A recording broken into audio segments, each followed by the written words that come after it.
Hey, what's up? This is Bones from Tailgunner, and you're watching CMS TV.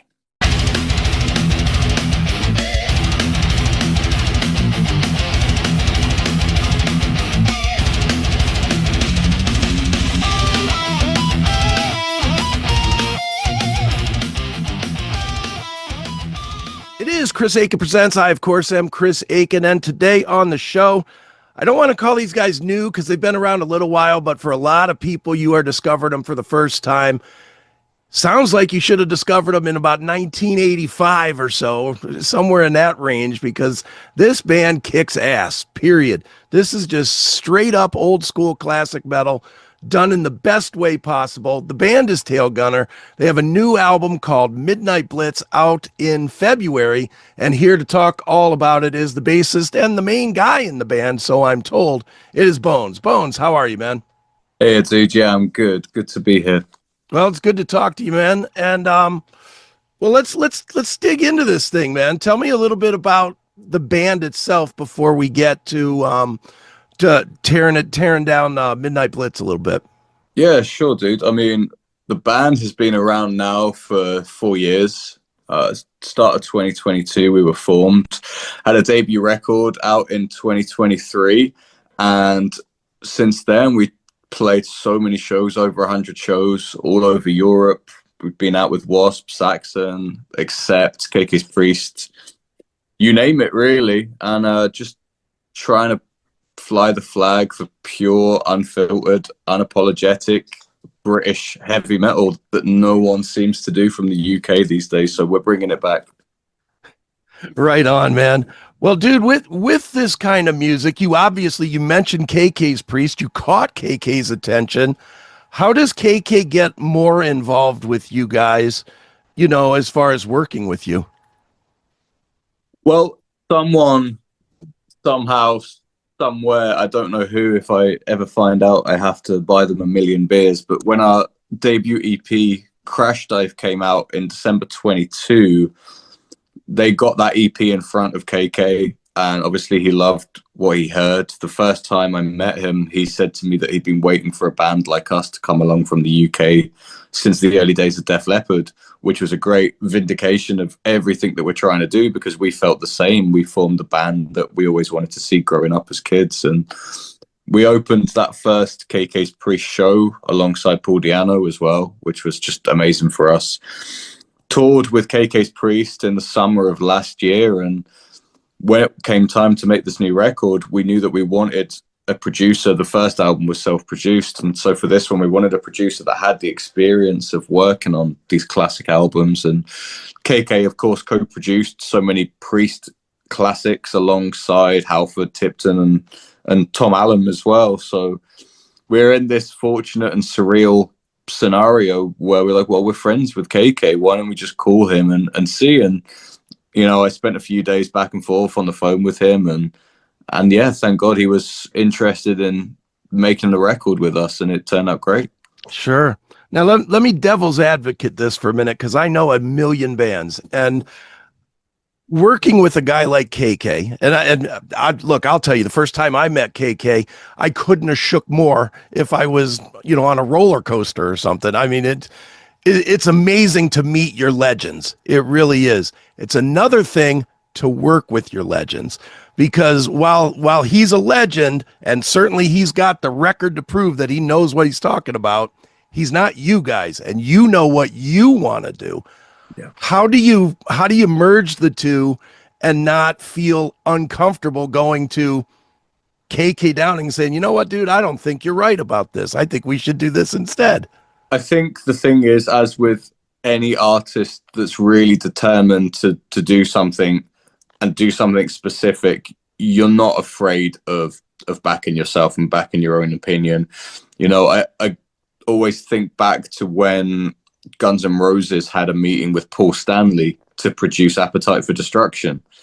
And they were like, it was cool to have a meeting with Paul Stanley, but they knew that he wasn't the right guy for that record. And, I said to our manager around the time that we were going to bring KK in for this project, I don't want to work with someone just because they're a name. And equally, I don't care if someone doesn't have a name. If they're the right person to lead the record, they're the right person. And I think once you make that distinction, there's no problem with turning around and saying to KK, you know, I really don't agree with this point or that point. The one thing that I did always say to him is, look, you're not here to be ignored. You're here because we want to learn from you and because you've got this track record. And at the same time, he was always coming from a place of, well, you're the guys that have to go out and tour this stuff and stand behind it for the next, 20, 30, 40 years.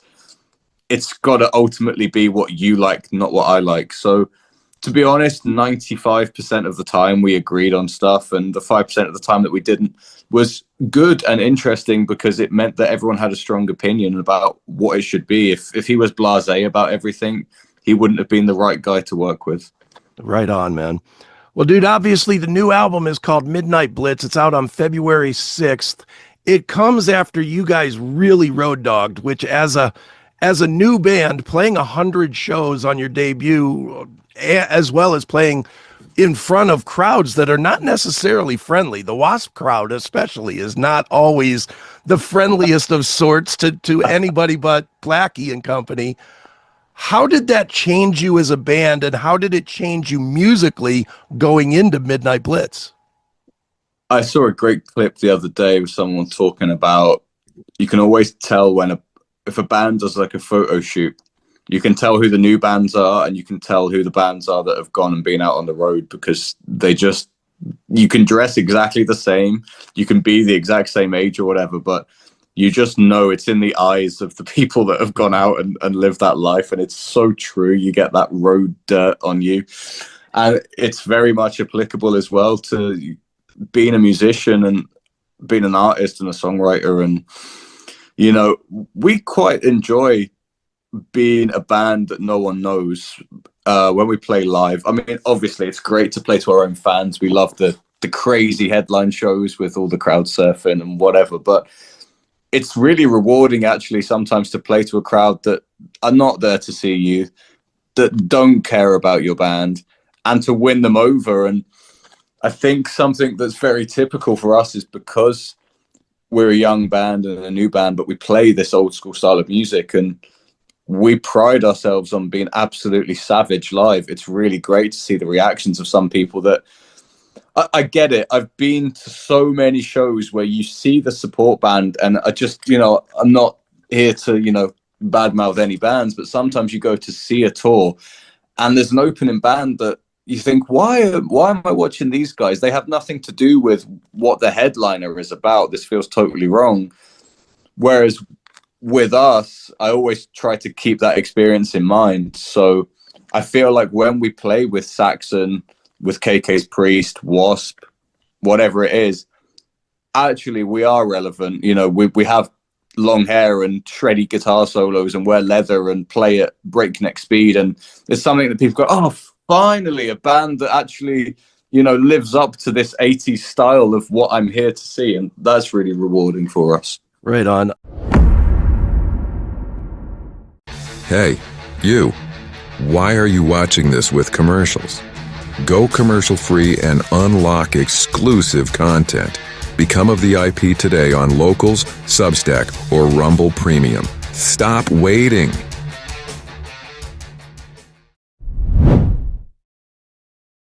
Mark LaBelle from Dirty Honey told me that his favorite thing in the world is what he calls uncrossing the arms syndrome, where when you guys start, everybody's standing there all crunched up with their arms crossed, and he said he gets the biggest kick out of watching the arms slowly go down or slowly go up to metal horns. He said that's like the biggest rush for a new band. Yes.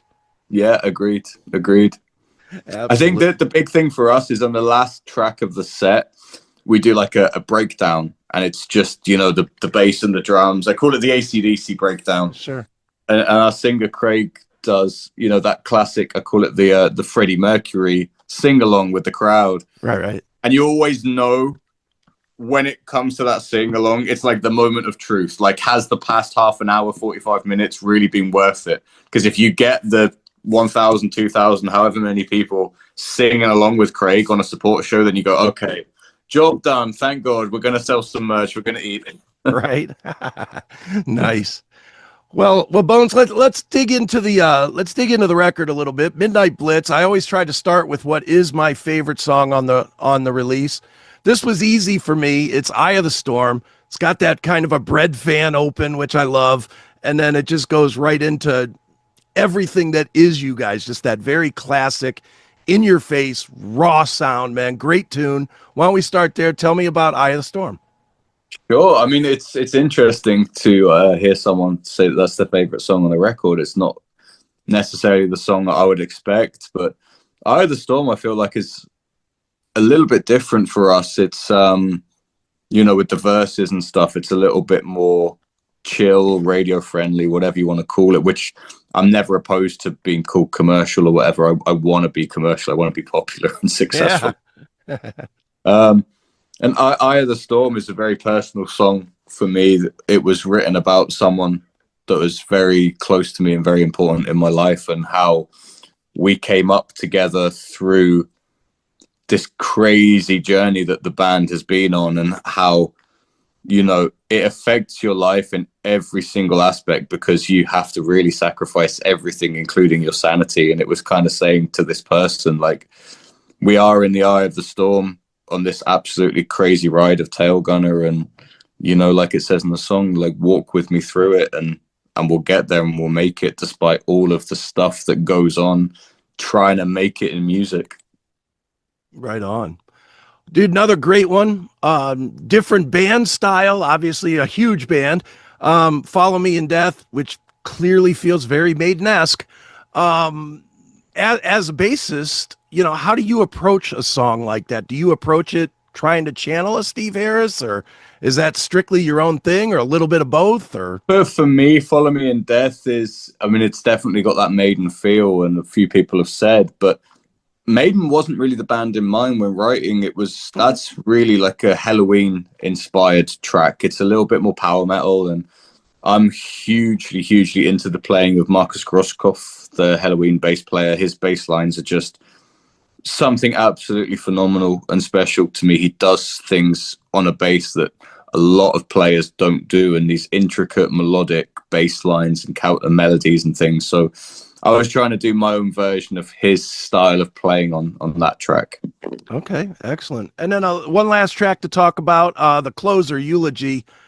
It shifts from speed metal or it shifts into speed metal, more or less. Talk about that song, and what was the choice to close with that one? Because to me, it almost felt like that should be way up front, man. It's just a blitzing song. We like to close with an epic.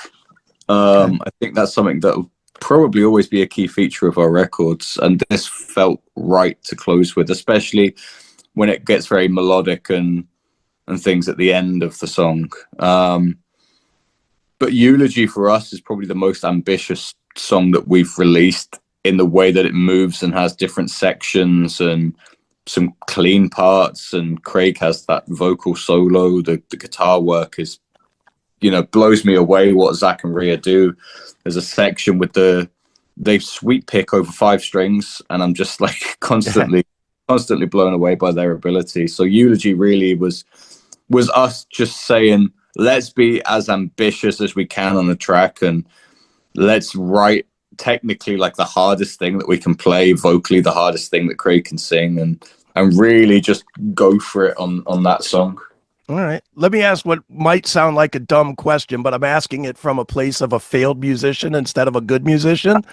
How do you know when it's right? How do you know when you're trying different things and you're doing different orchestrations, different elements? How do you know when it's correct? To answer the question, I think we're brutally honest with ourselves about the quality of what we do, and it's true with any band. It's, when you hear about an artist having 50 unreleased songs and everyone wants to hear them, and then eventually you do, and you go, oh well, they're not as good, and it's like, well, yeah, no, that's why they were unreleased, dude. And it's the same for us.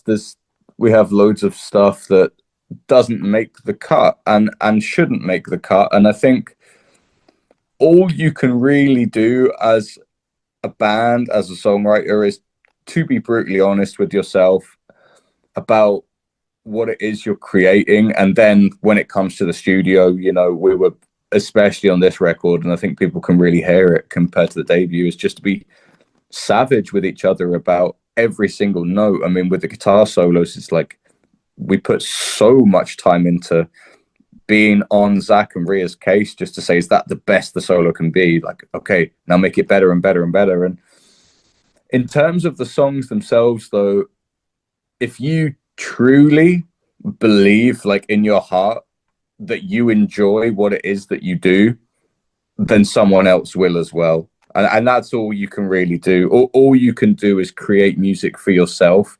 And if you deep down and honestly love it, someone else will as well. Right on, man. Well, dude, obviously, you guys are going to be super, super busy, it looks like, in 26. You've got 2 tours that I've seen already announced with both Hammerfall and Fozzy. So talk about those runs and what you hope to accomplish with those and what you see for the rest of 2026. Sure, man. We're really looking forward to getting on the road with Hammerfall next week. It's going to be a great tour.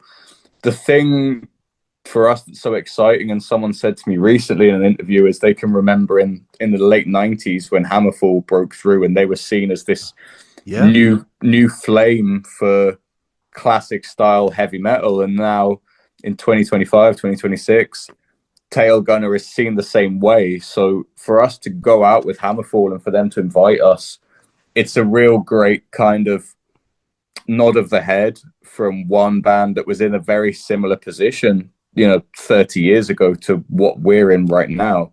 And that's very cool.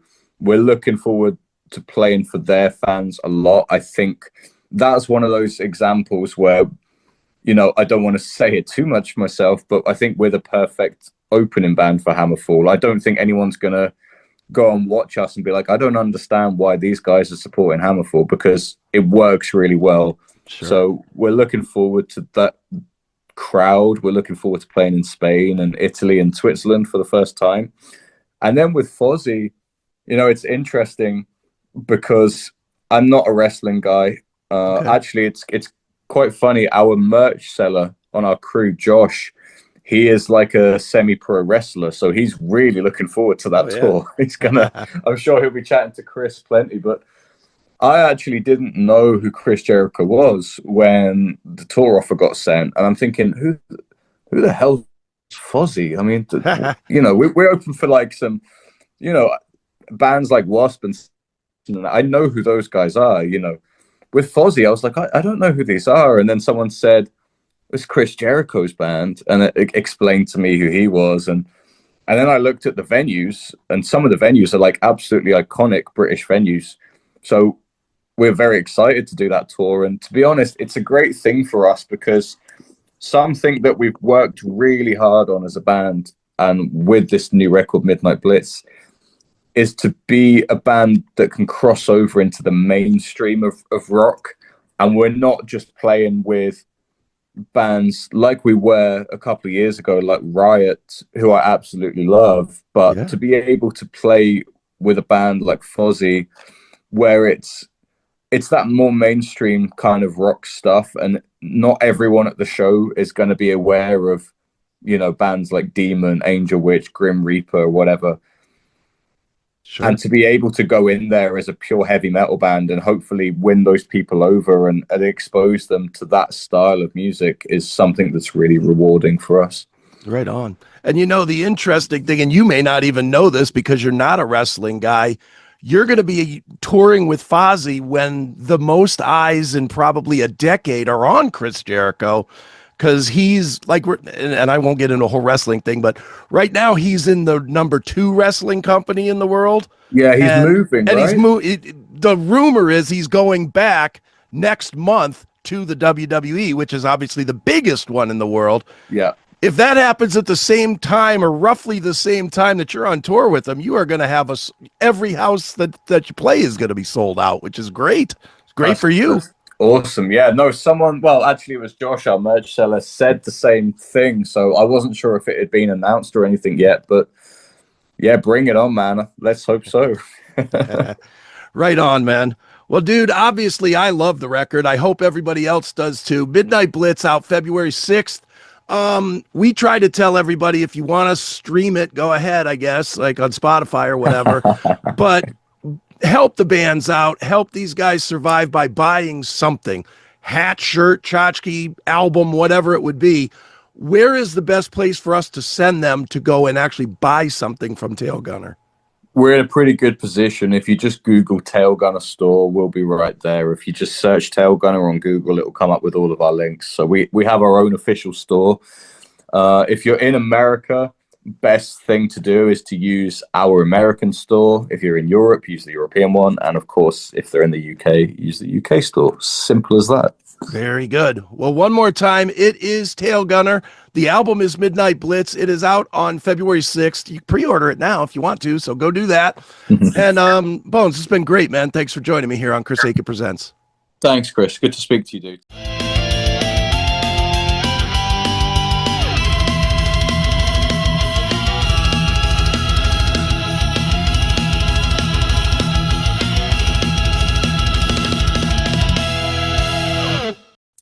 Your daily metal fix is on Rumble. Watch the Classic Metal Show episodes free or go commercial free with a premium subscription. Find your Classic Metal Show now at rumble.com/c/CMS, rumble.com/c/CMS.